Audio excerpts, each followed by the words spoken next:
दोस्तों अभी मैंने चाय की घूंट भरी। क्या आपने कभी चाय पी है? जरूर पी ही होगी, लेकिन चाय पीते हुए शायद आपने ये बात कभी नहीं सोची होगी कि इस चाय का ओरिजिन कहाँ से है, मतलब ये कब पहली बार दुनिया में आई, क्या इसके पीछे की कहानी है, ये सब बातें शायद आपको नहीं पता होंगी।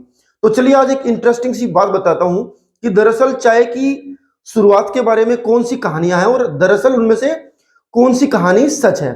तो देखिए, सबसे जो फेमस स्टोरी है और जो एक्चुअल जो मानी जाती है, गूगल भी करेंगे आप, तो चाइना की मानी जाती है कि चाइना से चाय की शुरुआत हुई। और ये जो चाय वर्ड है, ये चाइनीज जैसा वर्ड आपको देखने में लगता है। लगभग 2737 बीसी में एक चाइनीज एम्परर थे, शैन नुंग।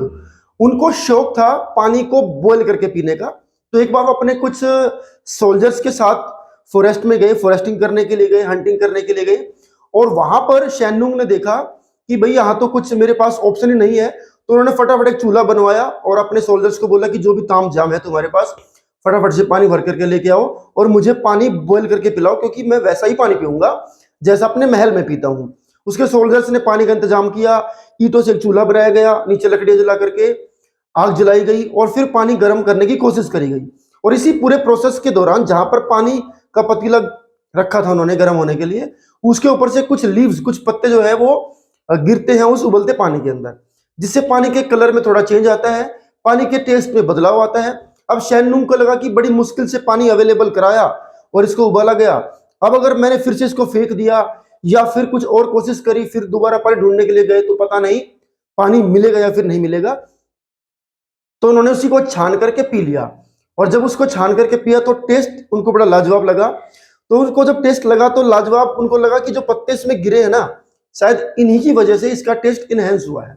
और उन्होंने अपने सोल्जर्स को बोला कि इस बुशेस को लेके चलो और इनको अपने महल में उगाएंगे। और बाद में उनको महल लाया गया, कुछ बुशेस वहां पर उगाई गई और बाद में राजा ने उन बुशेस के जो पत्ते हैं उनको पानी में डाल करके पीना शुरू कर दिया। और ऐसा कहते वही चाय के पत्ते थे, माने वही चाय की झाड़ियां थी। एक दूसरी कहानी ये भी चलन में आती है जो भारत के बारे में, कि कोई बौद्ध मोंक था और वो मोंक जो पढ़ने की कोशिश कर रहा था और उसको पढ़ाई में डिस्ट्रैक्शन हो रहा था ड्यू टू स्लीप। उसको नींद आ रही थी, ही वॉज फीलिंग स्लीपी। और उसको लगा कि मैं स्लीपी फील ना करूं, इसके लिए उसने एक ठोस कदम उठाया और अपनी जो आईलिड होते हैं इनके बाल काट दिए और उसको काट करके बाहर जा करके फेंक दिया, इसलिए कि अब मैंने अपनी पलकें ही काट ली है तो नींद मुझे नहीं आएगी। और बाद में ऐसा कहते हैं कि जहां पे वो उन्होंने अपने बाल फेंके, अपनी आईलिड्स को फेंका, वहां पर कुछ प्लांट्स ग्रो हो गए और बाद में उन प्लांट्स के पत्तों को ही पिया जाने लगा, उबाल उबाल करके अपनी नींद दूर करने के लिए। और ऐसा कहते हैं वही जो है चाय है। लेकिन ये सच कहानी नहीं है शायद, क्योंकि अगर आप रिसर्च की माने तो चाइना से ही शुरुआत हुई। और शैननुंग की जो कहानी 2737 बीसी की मैंने आपको बताई, वही है चाय का ओरिजिन। तो आई होप कि इन्फॉर्मेशन आपको अच्छी लगी होगी। चाय पीते जरूर हो, लेकिन इतनी जानकारी आपको नहीं थी। जानकारी अच्छी लगी है तो इसको लाइक कर सकते हैं, शेयर कर सकते हैं, चैनल को सब्सक्राइब कर सकते हैं। Thank you.